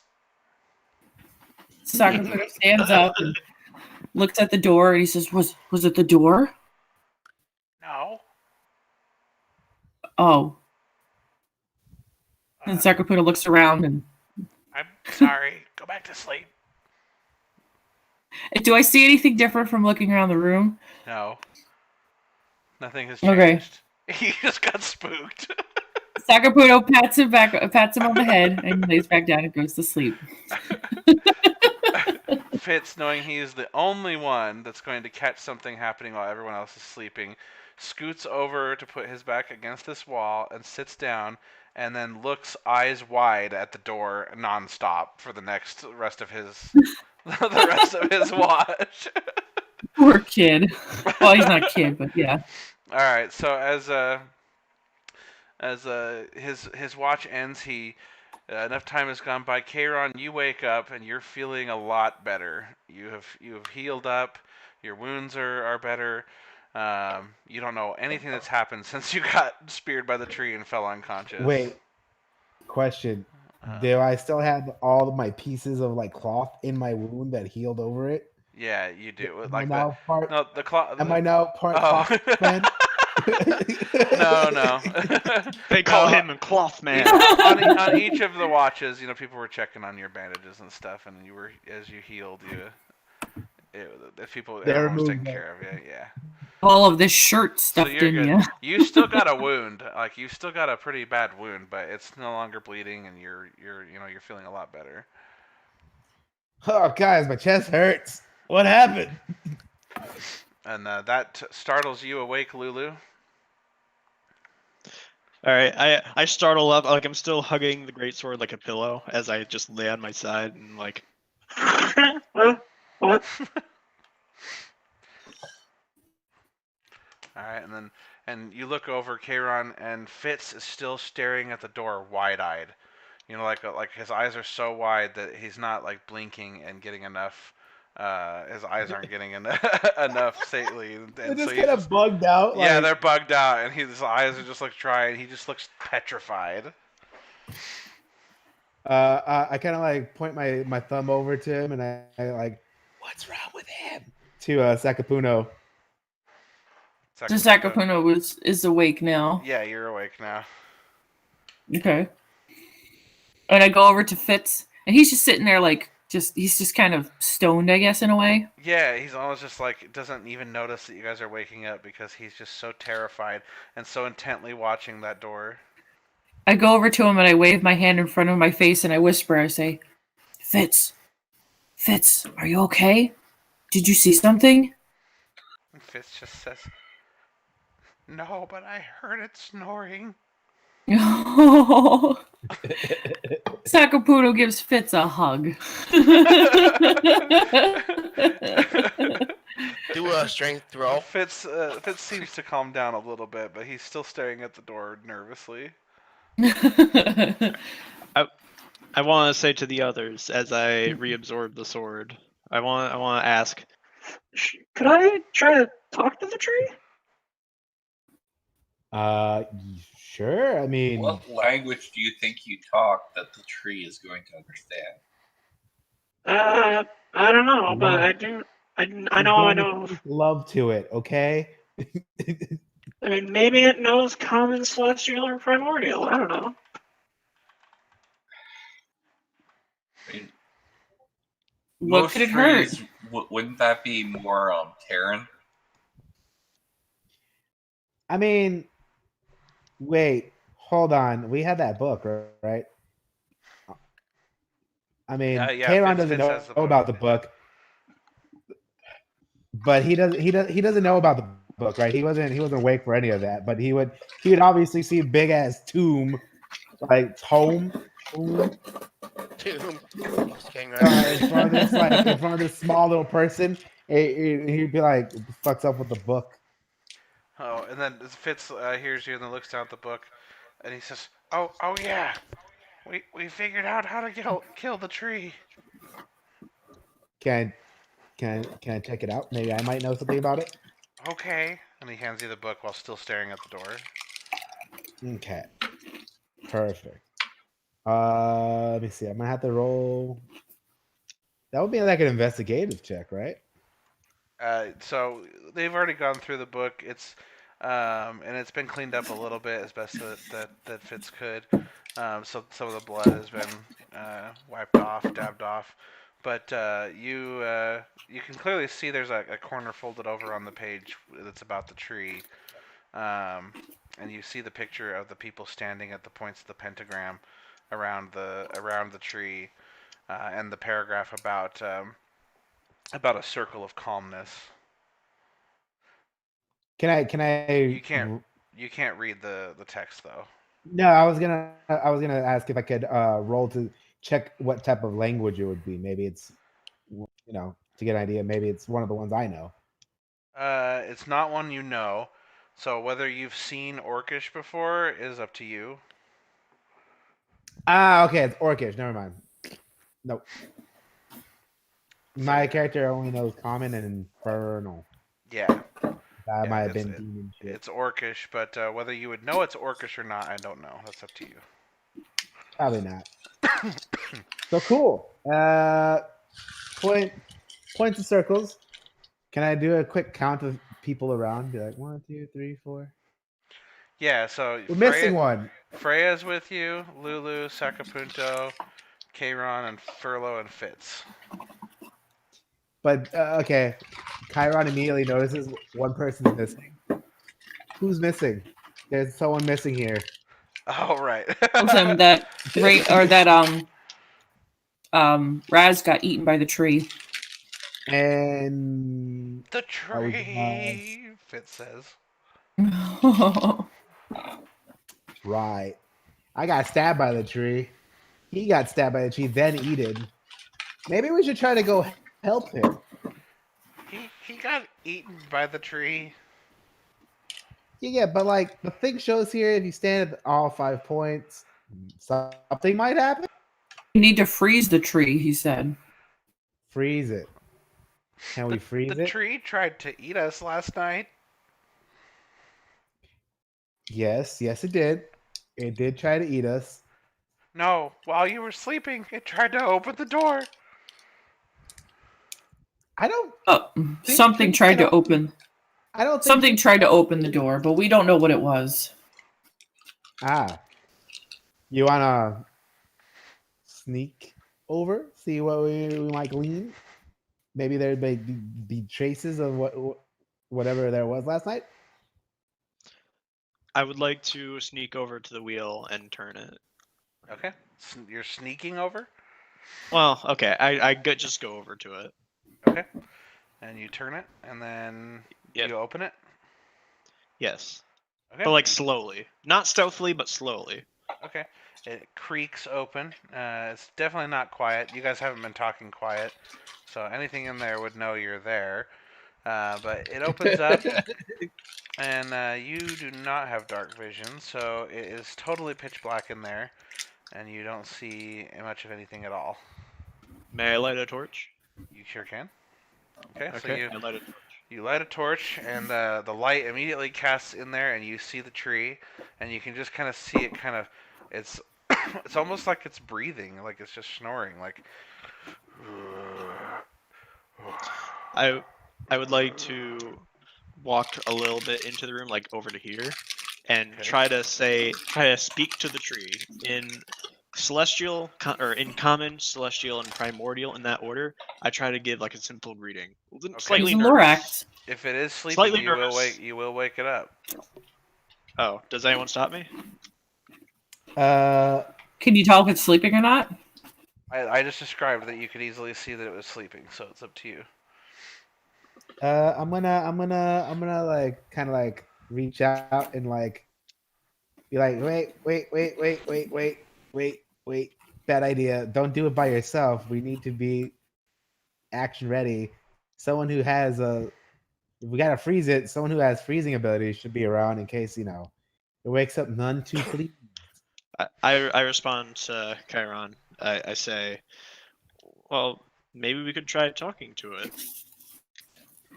Maybe, but we did just try to kill it before. Fitz and it's sleeping. Fitz calls behind. Fitz calls behind Chiron and says, "You're gonna wake it up." I mean, he was gonna wake it up in the first place anyway. So at least we're a team. Well, I say, well, I didn't try to kill it. I guess. So maybe it won't be mad at me. I mean, technically, I didn't try to kill it either. I was just trying to look at it, and it wanted to stab the fuck out of me. So you know what? You're free. You're a human. You're not a human. You're free to do what you want. You're free to do as you please. Lulu, come down here. We all float down here. We all float down here. In that case, I mean, I guess I kind of hang out just a little bit behind Lulu to watch what goes on. Maybe I could try to help in case shit goes bad. All right. So you're walking in with me? Yeah, I'm gonna stay far as fuck away from it.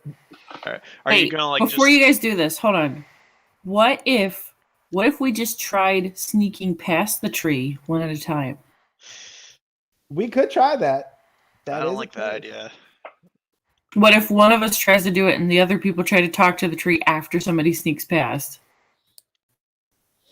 What if one of us distracts the tree while talking to it? The tree's got like 1,000,000 limbs, but it's asleep, and it has like 0 limbs when it's asleep. 0 limbs when it's asleep. No, I think it still has limbs. It's just not using them.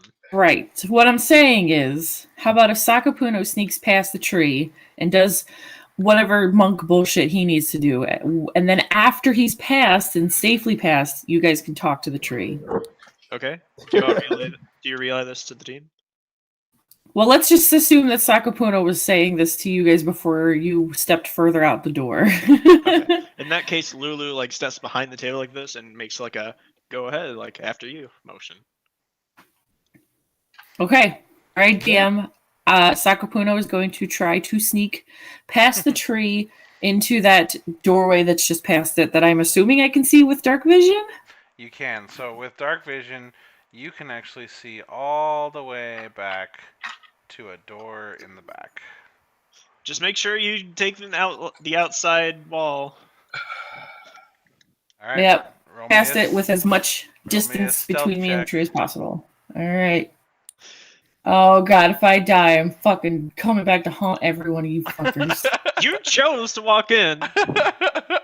Yeah, you're your own bugbear. No one Yeah, but you idiots are gonna talk to a fucking tree, so let's go. All right. Sneak past. So you sneak past and you get to about this point here, and you catch your foot on one of the little grooves that holds the oil from the pentagram, and you trip a little bit. You're like, oh. And then the tree's like, oh. the tree stops mid-store, like, then it continues to snore. My butt cheeks are clenched. All right, clenched bugbear butt. Yeah. Diamonds. Do I just make a check to continue? No, you can keep continuing. All right, I want to. Yeah, okay. I'm going to make sure it's the right one. Okay. Oh. No, I didn't say. I said you didn't need to make another check. Oh. Oh, I'm sorry, I missed that part. Okay. Good, because I'm gonna continue on going around the outside. Get to here. Okay. And I want to see what I can see from here. There's 3 doors. There's one there, and one there. Can I hear anything from where I am besides the tree? Roll me a perception check.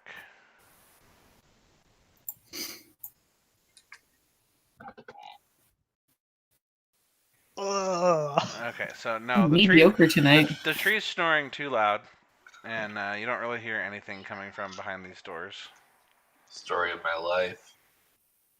Can trees get sleep apnea? What are the doors made out of? They are wood. Okay. All right, I'm going to step all the way over to this door, but I'm not going to open They it. look like pretty heavy wooden doors, though, by the way. Okay. I'm going to step to that door and just stand in front of it, and I'm going to look towards Lulu, and I'm going to give her like a point at her, like a signal, like, okay, go ahead. So Lulu Lulu cannot see you back there. That's right. About halfway past the tree, you disappeared into the shadows from Lulu's perspective. Oh, okay. And I don't want to light a torch or anything like that.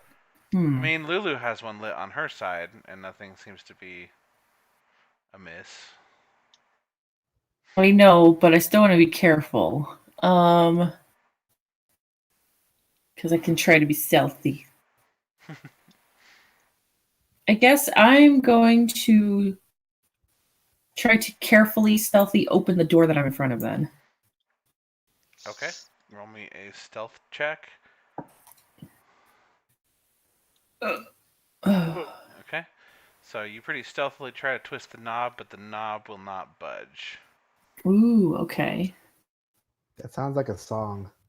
I'm going to step over to this door, and I'm going to try the door. I don't want to actually open it all the way. I just want to test the knob to see if it's locked. Okay. Roll me another stealth check. Ooh. Ooh. Okay. Again, the knob is locked. Okay. And then I'm going to do the same to this door. Try to just test it without actually opening it carefully. Okay, one more stealth check. Ooh, nice. They're getting better and better. And again, it's locked. So I'm going to yell as loud as possible, "All right, Lulu, wake him up!" Do you really? Yeah. I really do. All right. So as soon as you do, the tree immediately wakes up and then starts flailing its limbs around again, and immediately this like oil almost seems to be coming from the tree, and it drips off the branches, and its branches seem like newly healed, and it just seems like it's back to its full glory, and this oil drips off the top, off the ends of all of its little branches, and fills the little now empty grooves on the floor, and then all of a sudden the pentagram comes to life with fire again. Ooh. So when Chiron got grappled, he was like past this point, right? Yes. I think he Okay. was like about right here. Okay. So Lulu gets spooked by that, kind of like hiding under the table, like holding onto the table edge, like hiding her, you know what I'm trying to say, right? Words, they're hard. Like she's ducking under the table. She's not actually going underneath it. You mean ducking down beside the table? Yes. Okay. Like she got spooked from that. Yeah, the this tree table is waking up. actually, I haven't really described the table in a lot of detail, but it's almost like some sort of like sacrificial slab. It's solid all the way down. There's no legs. Okay. Well, that's fine. I wasn't trying to get under it anyway. Okay. So after the tree is awakened for a bit, I kind of like peek up and look at the tree again. Okay. Do I see anything? Like, do I have any understanding of like if it were to be looking in a direction, what it's looking at? No. It's Okay. just standing where it stands, and it's definitely pissed. It's making the same sounds it was making before. Okay, so Being a loud ass tree. Lulu nervously moves out from the side of the table and takes like a few steps this way and stops right about here. Okay. And like she kind of nervously says in her 3 languages, common. Right before you say that, one of the branches lunges out and stops like a foot in front of your face, and then it pulls it back and starts flailing around. So Lulu is bored from that. Like, oh jeez. And after she calms down for a second, she says in her 3 languages, common, celestial, and primordial in that order, like a short greeting, like "Hello, do you understand me?" The tree does not seem to be phased by any of it. Doesn't seem to understand any of the 3 languages. As far as you can tell, it's just still pissed. And it sends another branch flying towards your face, but just still you're too far out of reach. I want to take out a ration and like toss it on the ground in front of me. Okay, like where? Where in front of you? Like I'm not throwing it at the tree. That would seem aggressive. I'm tossing it in front of me, like right here. Okay. Alright, so you toss the ration out on the ground, and as soon as it hits the ground, that same branch comes, whoosh, just like sticks right into the middle of the ration and pulls it back. And it's now speared on the end of the branch. So maybe standing in the middle of those pentagrams. Not a good idea, guys. Could have got stabbed a bunch of times. So I want to repeat in my 3 languages in that order again. I want to try to say to the tree, could you let us pass through? The tree doesn't respond or anything. You are not the Lorax. You do not speak for the trees. I say in my 3 languages, lunge at me if yes. Lunge at me twice if no. Are you a murderer? Check yes or no. I asked, lunge once if yes, lunge twice if no. And it just says, as it has been, it lunges at you one more time, and still you're too far away. So is that a yes? Lulu immediately regrets her decisions in how to try to communicate with the tree. Okay, so instead Lulu says in the 3 languages, just back to back, lunge to the left if yes, lunge to the right if no. Again, it just lunges straight at your face and misses. You're talking to a fucking tree, dude. Well, it seems to obviously have sort of sentience. Oh, wait, hold on. Ooh. Does it, though? It seems like it. I mean, it's you could talk to an... But animals don't have sentience and they can sleep. Yeah, but it was like snoring. Animals snore. You ever had a cat? Pretty sure this pig behind me is snoring right now. That's amazing. Okay, but I have an idea, guys. If we all try to sneak past, I could cast darkness. You can't sneak past. I woke it up by yelling. Yeah, it's awake but now.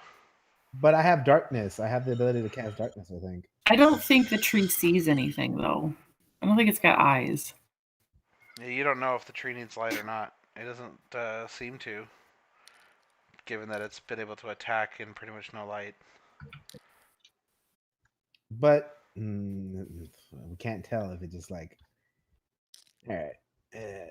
Yo, is there this a is such stone an here? impasse. This is just so annoying at this point. Yo, who's got the ice stuff? Why don't we try to like... I was just gonna say, why'd you guys take a long rest? Yeah, just ice it, and we fucking run past. We just run. This is not something we're supposed to be fighting. So, is there a stone near me, like a rock? Smart idea. You could like hold up a stone and let it hit that while you're walking past. Oh, that's not. Lulu throws a stone at it and asks it to write something for it. No, I was just gonna toss a stone at it, see what it does with the stone if it tries to lunge at that. So I say we just ice the bitch and we just run past. I'm getting bored of trying to fight it, bro.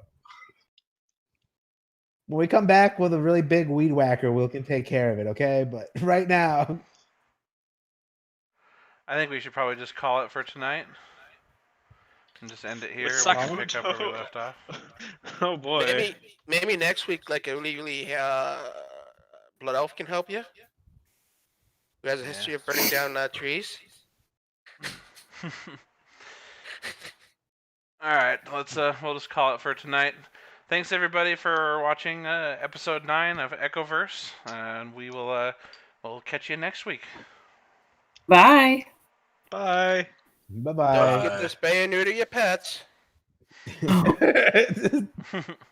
Sponsored by insert sponsor here. Sponsored by trees.